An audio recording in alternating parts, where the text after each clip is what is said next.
Тайните дневници на извънземните. От 30 години малкото градче Кексбърг в Пенсилвания се разкъсва от ужасни противоречия. Половината му жители твърдят, че нищо необичайно не се е случило, докато останалите са убедени, че през 1965 за кратко са подслонили катастрофирало НЛО. Каква е истината за странния метален обект, разбил се в близката гора? Казват, че на местните е забранено да говорят за това.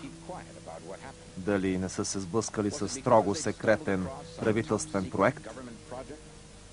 Или са намерили доказателство за извънземен интелект? Връщаме се към онзи ден, през 1965, за да потърсим истината. Беше около 4:47 след обед, когато обектът се разби близо до Кексбърг. Много очевидци от околността веднага се насочили към гората. Никой от свидетелите не е чул шум от удара на обекта с земята. Само от мястото се разнесъл гъст синкав дим. Според очевидците, хората веднага се втурнали към мястото в гората, където се издигал димът. Там открили метален обект, полузаровен в дерето, димящ от дългото спускане през земната атмосфера. Джим Романски, местен жител, бил сред първите намерили обекта сред обраслото в шубраци дере. Беше голям метален обект. Аз би го описал като огромен жълъд. Оприличих го на жълъд, защото в долната част имаше нещо като изпъкнал пръстен, който го опасваше. Имаше много специфичен цвят. Нещо като кафяво, медно, метално. Трудно бихте го описали. Тогава, по думите на очевидците, пристигнали въоръжени войници с камиони и с всевъзможно оборудване. Тогава изведнъж пристигнаха военни с камиони и камуфлажно облекло. Там, в гората, се появиха хора с бойни униформи и късо подстригани. Те огледаха наоколо, огледаха обекта, после и нас, и много властно ни наредиха: районът е под карантина, ограничаваме достъпа, така че да ви няма. Джим Романски и много други очевидци, интервюирани от Стен Гордон, разказват, че обектът престоял в дерето само няколко часа до появата на военните, които го изровили и отнесли на друго място. Имаше два големи камиона от онези за тегляне. В задната част на всеки от тях имаше устройство за вдигане на доста тежки товари.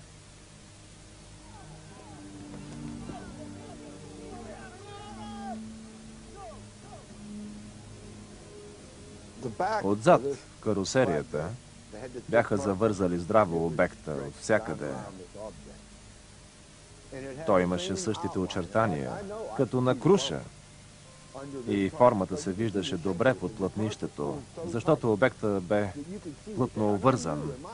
И аз веднага разбрах, че това е нещото, което са намерили там в дерето.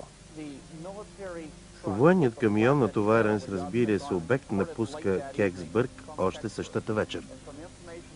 Сега вече имаме информация, че е отишъл във военно-въздушната база Локпорт в Охайо, където е престоял много кратко време и после е преместен във военно-въздушната база в Дейтън, Охайо.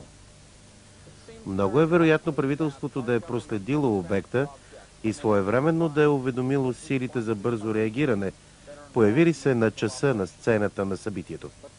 След като са отнесли обекта и никой повече не го е видял, може да кажем, че инцидентът е приключил за местните жители. Но според някои очевидци, един от най-ужасяващите аспекти от срещата с НЛО тепърва предстои. Джон Мърфи, директор на новините в радиостанцията WHKR, смята намирането на обекта за изключително важно и прави свое проучване, като интервюира няколко очевидци, присъствали на мястото. Какво точно видя? Видях падащ обект, който гореше. И вие ли го видяхте? Да, имаше форма на жълът и се спускаше от небето, обгърнат в пламъци, спускаше се плавно надолу и се приземи в гората. Имаше нещо като надписи, не съм виждала такива досега. Надписи казвате. Сигурна ли сте, че не са били японски или нещо Не, подобно? нищо подобно, съвсем различни. Сигурна ли сте, че е било космически кораб, а не нещо друго? Напълно сигурна. Да, беше много ярко. Какво е положението тук? Всички тези войници наоколо. Не знаем какво става, но е много ужасно. Според показанията, нещо ужасно е изплашило много от очевидците на НЛО и присъствалите на отнасянето му от военните. С вас беше Джон Мърфи. Продължаваме след рекламите.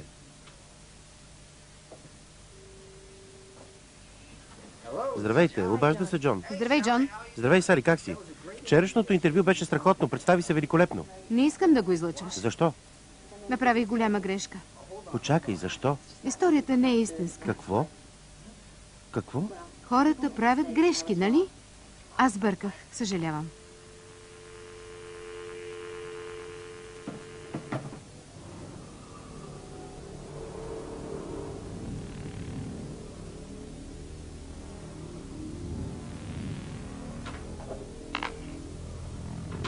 Отново сме в ефир. И явно нещо междувременно се е случило между интервюто на Джон Мърфи и времето за неговото излъчване. Факт е, че хората доброволно са били интервюирани, а после не са искали никаква информация и имената им да се споменават в репортажа. Защо? Какво е накарало свидетелите да откажат показанията им да станат обществено достояние, щом преди часове са искали да го направят? Тези хора са знаели, че нещо може да стане. Силното военно присъствие през нощта и на много хора, за които военните са знаели, че са видели нещо или живеят наблизо, са им заповядали да си мълчат или са подкупени. Знам ли нещо такова? Слушайте внимателно. Това, което сте видели или усетили, не е истина. Забравете го. Не казвайте дори на майка си. На никой. Разбрахте ли?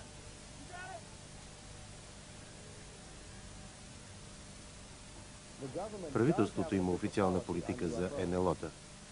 Те не са кораби от друга планета. Но те знаят, че някои НЛО-та са такива. Пилотирани от извънземни форми на живот. Какво правите? Аз живея тук. Едно вероятно обяснение за поведението на военните в Кексбърг е, че са знаели, че това е космически кораб. Дали може да докажем, че обектът, намерен в гората, не е направен от човешка ръка? Още доказателства по случая в Кексбърг в продължението на дневниците на извънземните. Как да научим истината какво се е приземило в Кексбърг през декември 65-та? Дали не преследваме на празни блянове, търсейки нещо, което никога не се е случило? Много от местните твърдят, че в онзи ден нещо е паднало на земята. Други твърдят, че военните не са бързали да пристигнат на мястото и да отнесат обекта. Имаше дебат по въпроса за автентичността на случая в Кексбърг, че нищо не е падало на земята или че са видели просто един метеор. Но Джим Романски вече 30 години твърди, че версията за метеора е подсказана на местните жители от военните.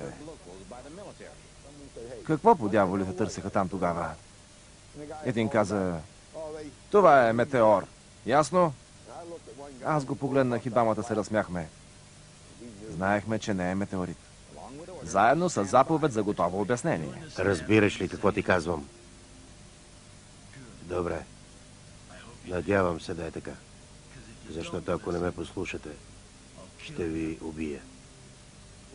Но освен 30-годишният дебат, който е разделил Кексбърг на две, има ли други начини да разберем истината за обекта през 65-та?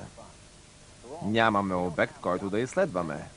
Но можем ли да разберем истината, ако просто елиминираме обясненията, които не съвпадат с фактите? Като изследовател по случаи на НЛО, аз се опитвам да намеря логическо обяснение за това, което хората виждат. Най-напред да приемем факта, че случаят в Кексбърг не е измислица. Нещо се е случило и е предизвикало голяма суматоха. Появата на военните там само доказва, че това е било от голямо значение за правителството и армията. Огненото кълбо е видяно първо над Канада, после над Мичиган, Индиана, Охайо и Пенсилвания. Хората наистина са видели нещо през онази нощ. Дали вида на падащото и горящо НЛО е доказателство за технически апарат? Дали не е бил просто един метеор? Метеорите са скални късове, които изгарят в земната атмосфера. Обикновено се движат с огромна скорост от 1000 км в час. Каквото и да е било, то е направило няколко обиколки, докато метеорите се движат по права линия. Хората, които са наблюдавали обекта преди сблъсъка, казват, че той се е движал много бавно и плавно, почти реейки се. Това е позволило дори отделни пламъци да бъдат разглеждани. Пламтящ обект, който е кацнал. Метални щитове без ръбове и болтове. Странни знаци, непознати на Земята. Незабавната поява на армията. Ако всичко това са факти, дали могат да докажат транспортно средство от космоса? Много от очевидците и жителите на околността разказват, че военните са пристигнали за броени часове на мястото на удара. Те пристигали през различни интервали от време, което подсказва, че вероятно са били от различни места. Малко вероятно е военни да отидат на мястото на паднал метеорит. Това е работа на цивилни учени. Но според Джим Романски, военните още с пристигането си завзели централните сгради, за да са им на разположение. Отивахме към пожарната и сякаш тези хора бяха окупирали всичко. Имаше камиони, джипове, коли. Всички бяха военни. Беше пълно с униформени. Искахме да се върнем назад към гората, но имаше един въоръжен до зъби, когото наричаха Дениел. Той отказа да ни пусне. Един мъж поиска да отиде до тоалетната, но му казаха да изчезва оттам. Това ми напомняше стар филм, който съм гледал. Войници, които демонстрират бойните си умения. Има много документи, които сочат, че американското правителство има тайни бази за съхранение и система за управление на летящи обекти, които безопасно минават земната атмосфера. Много е вероятно специално обучените екипи да реагират мигновено само на сигнали, които са от голямо значение за военните. Може би там се е приземило някакво устройство, което са искали да проучат. Или това е било кацане на повреден космически кораб. Каква е официалната версия на военните по случая? Те казаха ли, че това е бил строго секретен шпионски спътник, който поради инцидент е паднал от орбита? Или допускат, че има вероятност това да е от космоса? Стан Гордън разказва за търсенето на отговор на въпроса от архивите на отряда за бързо реагиране. Има документи за специално обучени екипи и служители, подготвени за случаи на катастрофирали космически кораби, преминали земната атмосфера. Отряд 662 е специализиран за наблюдение. Писмени документи показват, че поне няколко служители са участвали в разследването в Кексбърг онази нощ. Но в дневника на поделението от декември 1965 година няма записани никакви дейности за тази дата. Следователно случаят е бил класифициран като строго секретен, без да се пише нищо. Защо правителството не иска да ни каже какво знае за случилото се дори след 30 години? Каква тайна са открили на онова място, че отказват да го коментират? Няма спор, че военните са намерили нещо и са го отнесли. Но какво е било? Историята тръгна в друга посока, когато неочаквано се заговори за таен руски шпионски спътник. Може ли в Кексбърг да са били останките от неуспешен опит на руснаците за изстрелване в космоса? Ще се опитаме да разгадаем тайната на Кексбърг в продължението на дневниците на извънземните. Има две разумни обяснения за сблъсъка при Кексбърг. Или строго секретен американски или руски космически проект, или транспортен кораб от друга вселена. До 1969 и руснаците и американците вече можеха да изстрелват ядрено оръжие в космоса и всички отчаяно искаха технологията на другите. Те извеждаха в орбита сегменти, които се предполагаше, че при повторното им навлизане в атмосферата, те ще изгорят. Така се прави и до ден днешен. Но понякога части от тези апарати не изгарят напълно. Случва се дори някои напълно запазени да достигнат Земята. Дългогодишна практика е частите отпадналите от орбита апарати да се връщат на страната собственик, извела ги в орбита. Военните бяха пощурели да намерят останките от руския спътник Космос 96. Той беше върхът на тяхната технология по това време. Особено ако имаме основание да мислим, че обектът е бил част от военна система за ядрено оръжие. Факт е, че след толкова години, когато отношенията между правителствата са много по-сърдечни, все още никой не говори за инцидента, случил се край Кексбърг. Дали обектът не е бил руска ракетна установка за ядрено оръжие, паднала инцидентно на Земята? Подобни устройства не са проектирани да се приземяват. Ако нашият обект наистина е бил част от такава система, първо нямаше да кацне. И второ, целият район щеше да бъде разрушен. Космос 96 беше изстрелян в орбита на 23 ноември 1965 година, но претърпя провал. В деня на инцидента той е паднал в Канада. Има прилика във формата на обектите, които ни интересуват. Съвсем далечна прилика. Нищо общо. Дали обектът в Кексбърг е неуспелият руски проект? И ако е така, какво е обяснението за странните иероглифи, забелязани от очевидците? Приличаха на кръгове, звезди, тирета. Такива неща. Надписи, казвате. Сигурна ли сте, че не са били японски или нещо подобно? Не, нищо подобно. Бяха съвсем различни. Външните обозначения по руските апарати изглеждат много странно на хората, които не са запознати с руски език.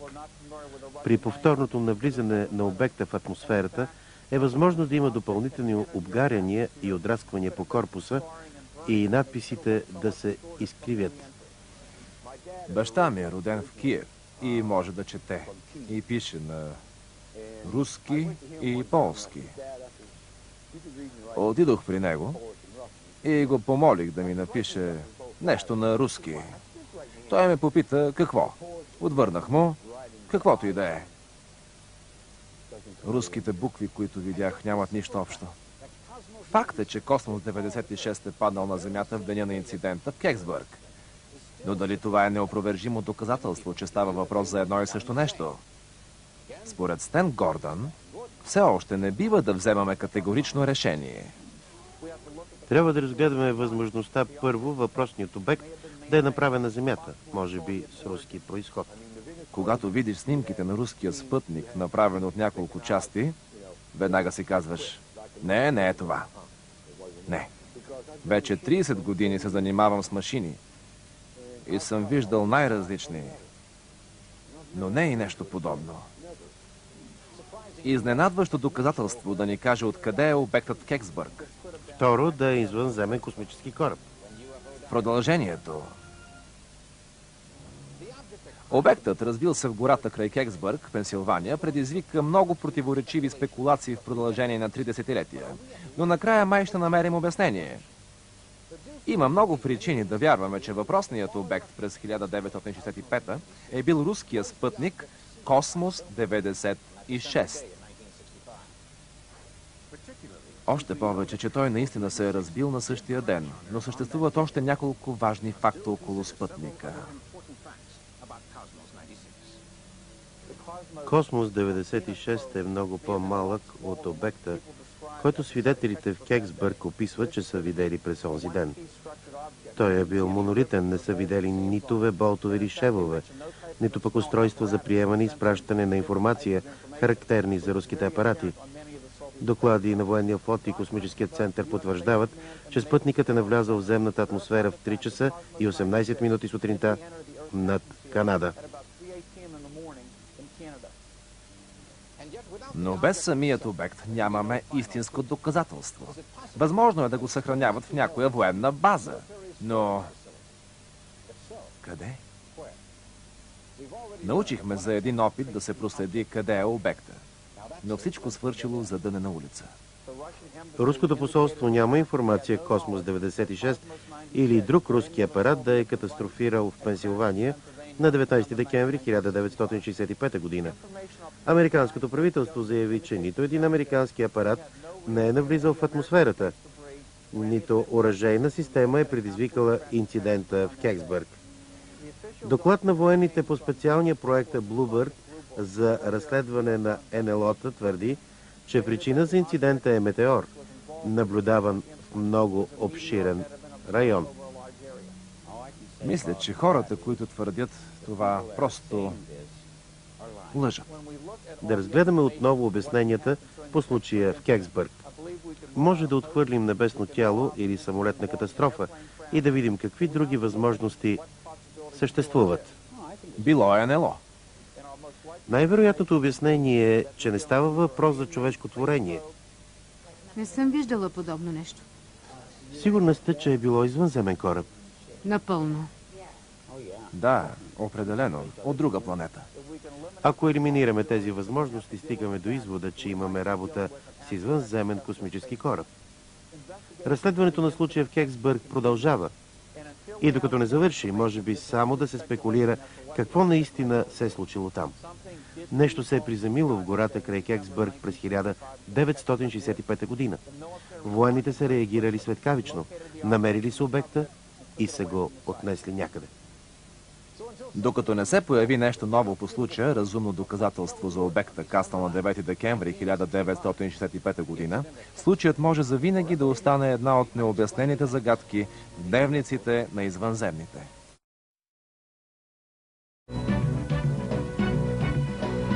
Тайните дневници на извънземните. Официалната история на космическите пътешествия започва през 1961 година, когато космонавтът Юрий Гагарин излита в земна орбита на борда на космическата капсула Восток-1. Скоро след това Алън Шепард излита в космоса с американската капсула Мъркюри и така наречената космическа надпревара официално започва. Американският президент Джон Кенеди насърчава космическите проучвания към една привидно невъзможна цел – кацането на космически кораб на Луната до 1970 година. Избрахме да стигнем до Луната през това десетилетие и да направим и други неща, не защото е лесно, а защото е трудно. И през юли 1969 година тази цел е на практика постигната. Космическата надпревара е спечелена и истинският победител е организацията, която осъществи това. Американската космическа агенция НАСА, Национално управление по въздухоплаване и изследване на космическото пространство. Ето защо за много хора винаги изглежда логично, че ако човечеството някога открие доказателства за съществуването на разумен живот на друга планета, това откритие със сигурност ще бъде направено първо от НАСА. И поне за известно време астронавтите като че ли наистина докладват за чести срещи с НЛО. Всъщност астронавтите очевидно докладват за срещи с НЛО от самото начало на полетите на човека в космоса. Първият руснак в космоса Юрий Гагарин се върна и каза: знам, че тези неща са истински. Те съществуват. Имат невероятни възможности. Ще кажа повече за това, ако ми бъде дадено разрешение да го сторя. Но разрешение не му бе дадено.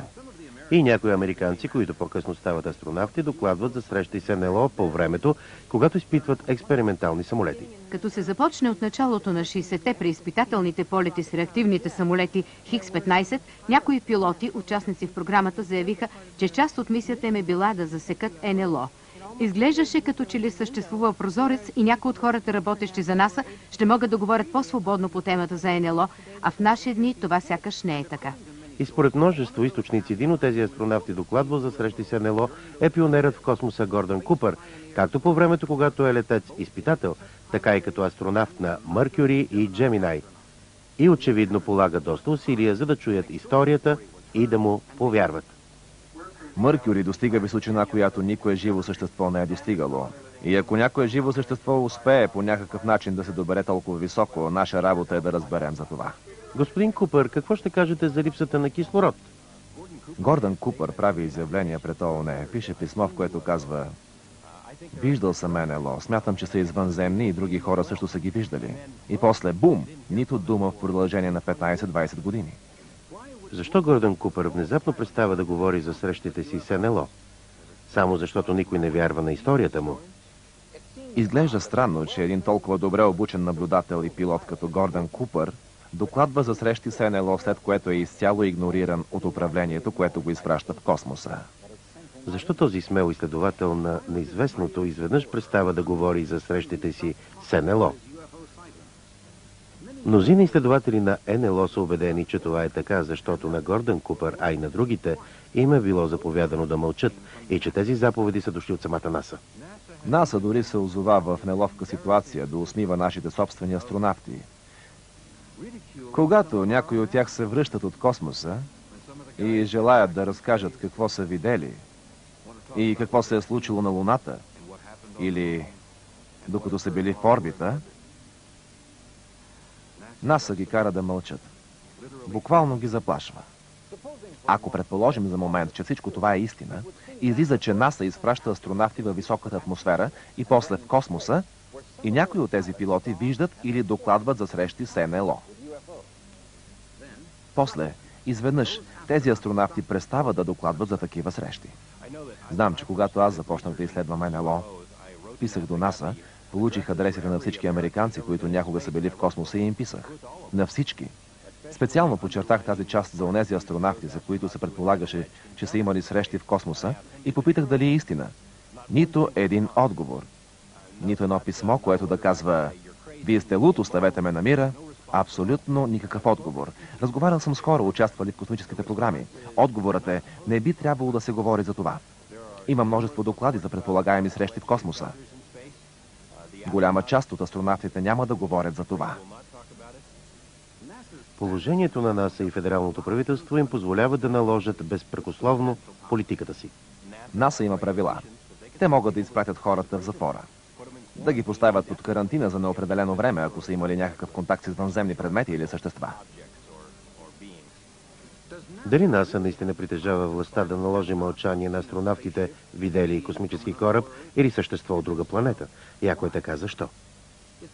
Нима официалната мисия на НАСА не е да докладва за всичко, което открие в космоса, включително и доказателства за извънземен живот. В НАСА цари параноя относно НЛО и всичко извънземно. В продължение на няколко години те имаха програмата СЕТИ – търсене на извънземен разум. Смениха името й, защото не искаха думата извънземен да присъства, макар че именно това търсят. Космическото управление никога не е признавало за контакт с каквато и да е било форма на извънземен живот.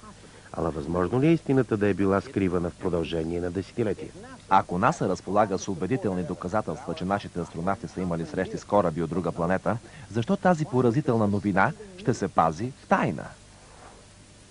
Защо една организация, посветена на научни открития, ще крие най-важното си откритие?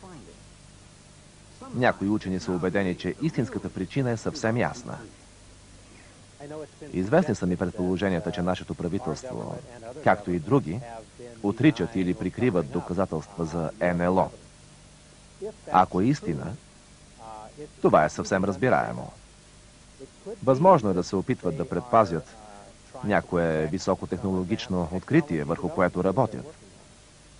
Така че като запазват прикритието, те създават объркване и това е част от играта, която правителствата понякога се налага да играят. Но може да има и друга причина. И тя е, че ако феноменът е реален, и те знаят това, тогава не желаят да признаят на обществеността, че не могат да ни предпазят от този феномен. Дали мълчанието на НАСА по повод НЛО е опит да се прикрие заплаха от нашественици от друга планета? Дали военните мисии на космическата совалка са част от война, водеща се в момента между хората и извънземните? След малко ще научите изумителната история за военни части от Земята, изправени срещу кораби от друга планета. Изглежда невероятно, че същото управление, изпратило човек на Луната в името на науката, може да крие информация за тези изследователски мисии. Но може би е по-разбираемо, че НАСА пази в строга секретност разработката на тайно оръжие за правителството. В края на краищата, не за първи път разработването на военно съоръжение бива скрито от обществеността. Тъй като НАСА набира кадри и ползва технологиите на армията, пък и открито заяви, че в момента провежда тайни военни мисии, възможно ли е космическото управление да пази тайна за НЛО? Тайна, която въоръжените сили не желаят да бъде узната от обществеността. Изследователят на НЛО Робърт Дин твърди, че няма съмнение, че НАСА крие същата тайна, която е разкрил, изпълнявайки служебния си дълг във въоръжените сили на НАТО. Когато през 1963 година пристигнах в Париж и бях назначен в главния щаб на Обединените сили на Европа, научих за проучване, което е било започнато през 1961 година и простата причина да ни установят там е, че ние и Съветския съюз едва не бяхме започнали война помежду си поне 10 пъти. Една от причините да имаме проблеми в Европа по това време бе, че голям брой кръгли метални обекти летят от към съветския сектор над обозначените военни зони. Тези обекти летят на голяма височина и с висока скорост. За известно време Съветският съюз смята, че са наши, а ние подозираме, че може да принадлежат на Съветския съюз. След време обаче на всички става ясно, че демонстрираната технология далеч надминава това, с което разполагаме ние и Съветския съюз през 1961 година. И тогава големият въпрос, който остава без отговор, е: кои са тези хора? Според Дин, правителственото проучване стига до извода, че НЛО са наистина извънземни кораби и притежават мощ, която до такава степен превъзхожда нашата, че лесно биха могли да ни победят във всякаква битка. Имам чувството, че определени членове на нашето правителство знаят много повече, отколкото биха споделили с народа. Лъжите, изречени на американския народ през последните 50 години, за да не бъде разкрито нищо по този въпрос, преминават границите на абсурда. Ако висшите сили на световното управление са знаели за извънземните посетители в началото на 60-те, тогава изглежда съвсем логично, че нашите първи астронавти щяха да бъдат до някъде подготвени за съществата, които са можели да срещнат в космоса. Дали НАСА е започнала политиката си на отричане на всякакви сведения за НЛО още в началото на 60-те? Дори ако подобни сведения са идвали от собствените им астронавти. Според голям брой изследователи на НЛО, не само докладите на астронавтите са били потулвани, а също и откритията на космическите сонди без екипаж. Странни особености на релефа на Марс, открити от сондата Викинг, предизвикват спор в научните среди. И множество изследователи твърдят, че НАСА умишлено е скрила част от това, което знае за образованията по повърхността на Марс. Дали защото тези структури са доказателство за отдавна изчезнала цивилизация на друга планета? Някои хора предполагат, че НАСА се страхува да не загуби финансова подкрепа. Дори ако има само догадки, за да си представим, че съществуват извънземни артефакти на Марс или някъде другаде в Слънчевата система. Множество особености на релефа, снимани от Викинг, наистина наподобяват нещо повече от причудливи природни форми.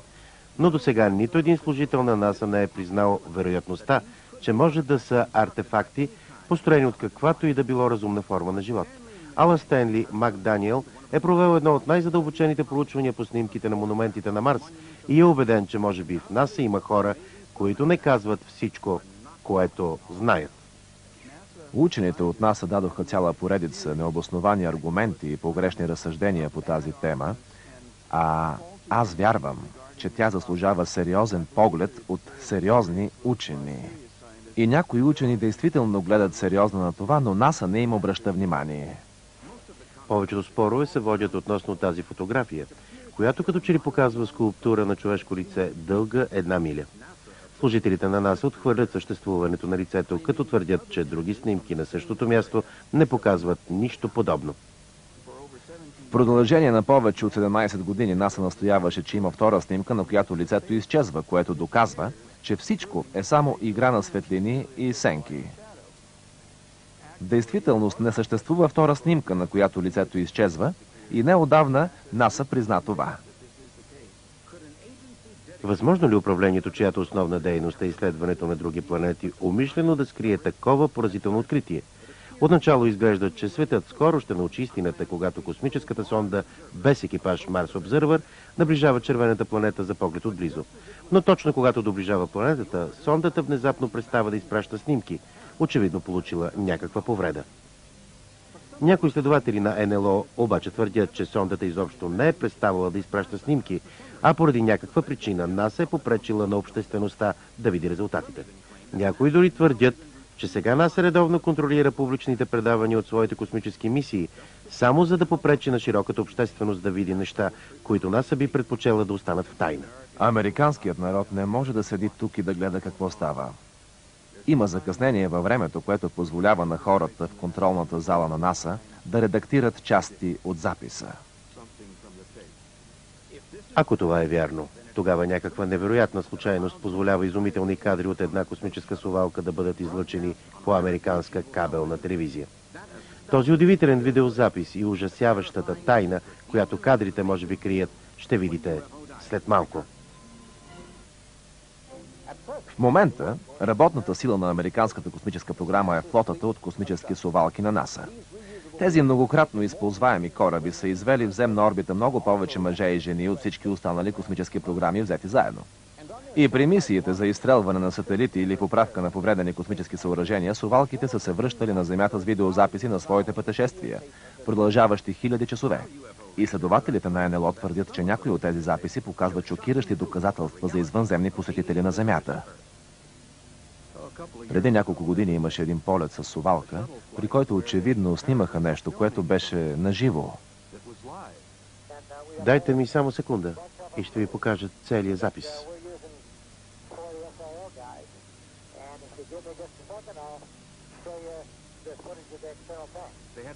Камерите им са включени и нещо започва да се случва там горе. Записано е на филм и проследено от хората на Земята, които слушат и гледат.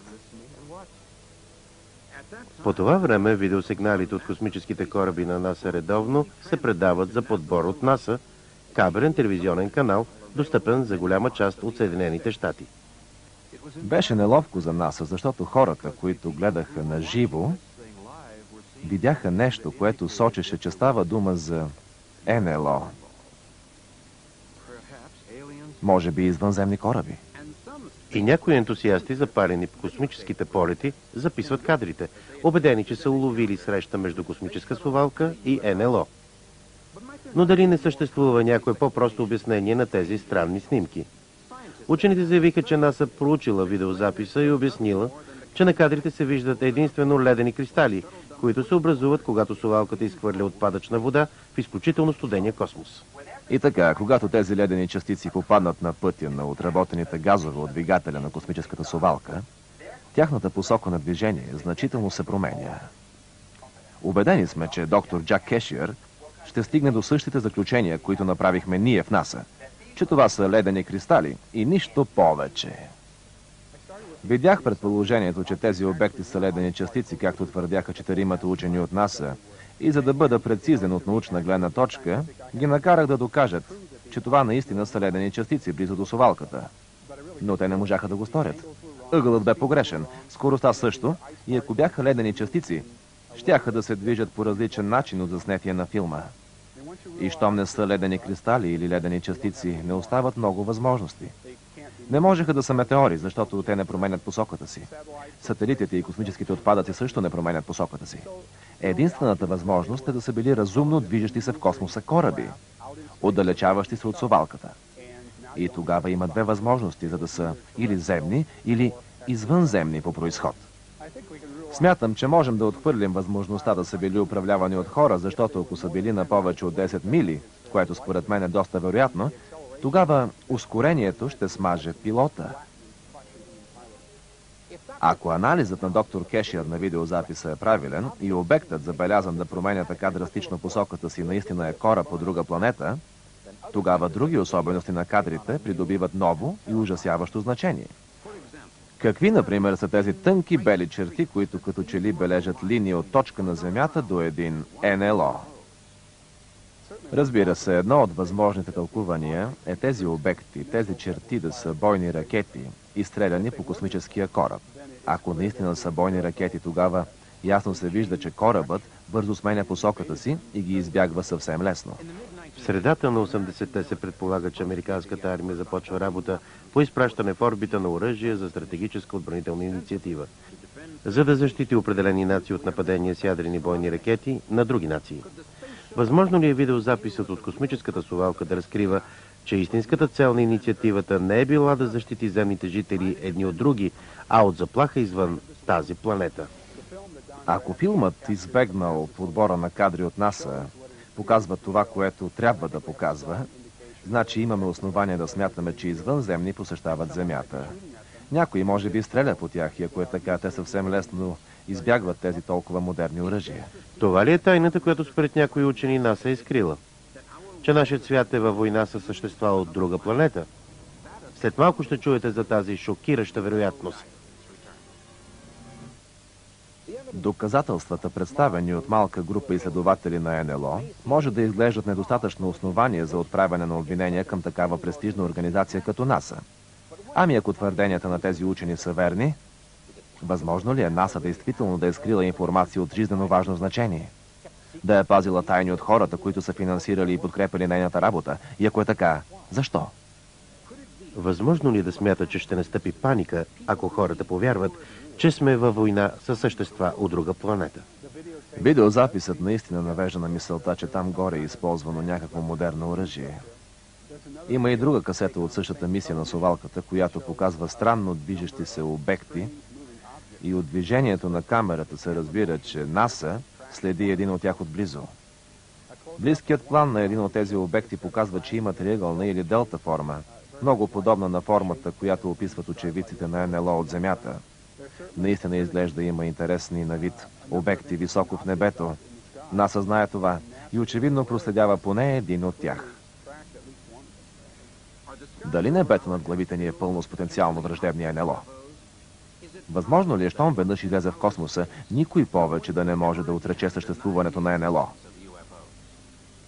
Изглежда, че камерите на космическите совалки непрестанно улавят на запис НЛО. Може би защото около Земята летят толкова много от тях. Тази снимка, например, очевидно е направена от мисия на космическа совалка преди повече от 10 години. Тази е направена по-късно по време на същата мисия. А какви са тези обекти, снимани от совалката през март 1994 година? Те като че ли изминават огромни разстояния за много по-кратко време, отколкото би било възможно с каквато и да е човешка технология. А изглежда, че НАСА е прекратила публичното предаване на снимки от космоса, очевидно в резултат на видеозаписите от тази совалка. Защо? След като НАСА прави какви ли не словесни гимнастики и изрече куп безочливи лъжи, те промениха политиката. Няма вече телевизионни предавания на живо от изстрелването на совалки. Защо? Защо космическото управление ще праща хора и машини да изследват непознатото, а после ще пази откритията им в тайна? Възможно е истината да е резултат от изследване, възложено от НАСА в началото на 60-те.